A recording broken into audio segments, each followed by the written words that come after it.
বসে 500 টাকায় সুসা, এত সুসা বিক্রি করতে পারিনি। দেখছি কোন শালা সুসা চুরি করছে।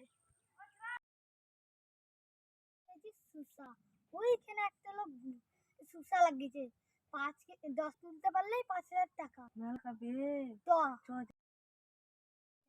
নাই তো ঢুক ঢুক ঢুক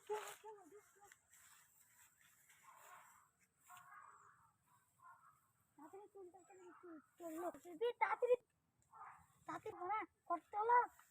তুল তুল তুল আসছে না আসছে না, তুল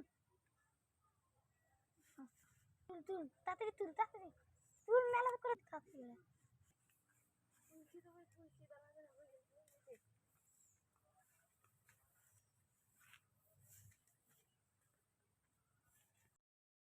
ও তাহলে এ শালারে আজকে প্রত্যেকদিন আমার সুসা চুরি করছে না, আজকে বেটাদেরকে দেখছি।